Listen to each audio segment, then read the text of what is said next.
I'm Robert F. Kennedy Jr., and I'm running as an independent candidate for President of the United States. I grew up in an America that seemed to have achieved its promise as an exemplary nation. Modern democracy had spread from one nation, ours, in 1776 to 6 by 1865 and to 190 by the 1960s. We had become the city on the hill. We were a moral authority around the globe. Our government, institutions, our Congress, the court, the regulatory agencies, and even the American press were renowned for their integrity, and they were revered worldwide. Other nations wanted our American leadership. They knew the difference between leadership and ruling, which is something our current leaders seem to have forgotten. We were the template of liberty, proof that for a country to thrive, its people must be free. Free to speak, free to worship, free to build great companies, free to start small businesses. We were the freest country in the world, and by no coincidence, also the most prosperous. Working Americans could provide for their families on a single salary. They could buy a home, raise a family, save for retirement without mountains of debt. We made the best music, we made the best movies, we made gold standard automobiles that everybody in the world wanted. We made blue jeans, we reconstructed Europe, we put men on the moon. We're the world's healthiest, best educated children. Our productivity, ingenuity, our can-do spirit were the envy of the world. We had confidence in our strength, our capacity, and the limitless potential of our country. Yeah, we had serious racial and environmental problems, but in the heady days of my youth, the environmental movement and the civil rights movement were picking up steam. My father and some of his allies were fighting to eliminate the last pockets of hunger in Appalachia and the Mississippi Delta and on the Indian reservations. And we became for the first time a true constitutional democracy in this country, with all races voting and holding political office. Other countries aspired to be like us, and our children grew up proud of their passport, proud of their flag. My uncle, President Kennedy, left us a legacy of peace and the hope of ending the arms race and winding down the Cold War. Those were the traditions of freedom, prosperity, and peace that my father, my uncle, and Martin Luther King Jr. were striving to protect and advance. In the half-century since their deaths, we've lost touch with that vision for our country. But I want to tell you right now that we can still restore that America, the America that almost was, and yet may be. But we have to start by being honest with ourselves. Neither my uncle nor my father would recognize the version of America that we have today. We become a nation of chronic illness, of violence, of loneliness, depression, and division, and poverty. Our great cities are becoming tent cabins, modern-day Hoovervilles filled with undocumented immigrants and dispossessed Americans, and people living in their cars plagued by mental illness, addiction, and despair. Our border has come under the control of criminal drug cartels that traffic in desolation and fentanyl, and in busloads of desperate human beings. Our children are drowning in a crisis of alienation, of dispossession, and complete disconnection from their communities. We've lost far more of our young people to drugs in the last decade than in the 20-year Vietnam War. We've printed 9 centuries worth of money in a little over a decade and spent $8 trillion on regime change wars. Those wars have made America less safe, our country less strong, and the world far less stable, while sending prices through the roof as our infrastructure falls apart. Tens of millions of young Americans no longer even dream of owning their own home. What happened to America, the land of opportunity, where you could be sure that if you worked hard and played by the rules, that you would have a decent life? All the new wealth of the last generation has gone to the billionaires and to transnational corporations, while our tattered middle class, our infrastructure, our industry have been hollowed out from the inside.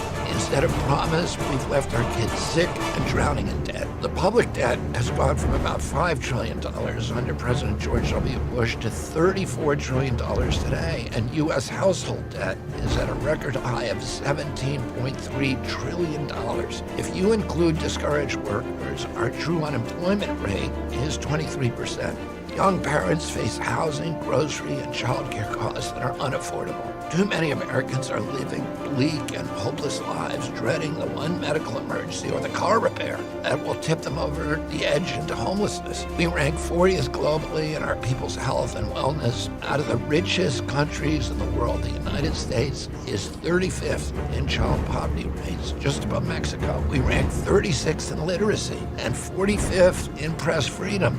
We have one of the highest cancer rates in the world, and our life expectancy now ranks 59th according to the World Bank. That's right behind Algeria, which spends less than 1/30th per capita of what we spend. But even these grim figures hide the full picture of our dire health crisis. We now have the worst health outcomes in the rich world, the highest maternal mortality rates, the highest number of gun deaths per capita, and the highest number of teen pregnancies. We lead the world in obesity and chronic disease. According to CDC, 60% of Americans have at least one chronic condition. When my uncle was president, only 6% of Americans had chronic disease. And all of these plights fall heaviest on our young people. 4 in 10 of them suffer depression, and half of them have considered suicide. 1 in 10 has anxiety, 1 in 10 has ADHD, 1 in 5 is obese. It's time for us to say enough is enough.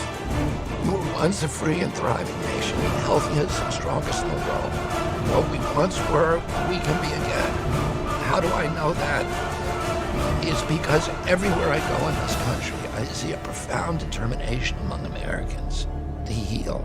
We might have become the sickest country on earth, but we also have the most ingenious healers, both inside and outside conventional medicine. We may have sky-high levels of depression and addiction, but we also have innovators who have opened up new frontiers in recovery. We have some of the world's most depleted agricultural soils, but also some of the world's most innovative and energetic regenerative farmers. We have serious economic problems, but we also have the brightest and most ambitious entrepreneurs. We face hunger and homelessness, and yet we meet it with the highest philanthropic rates in the world and bottomless kindness and compassion.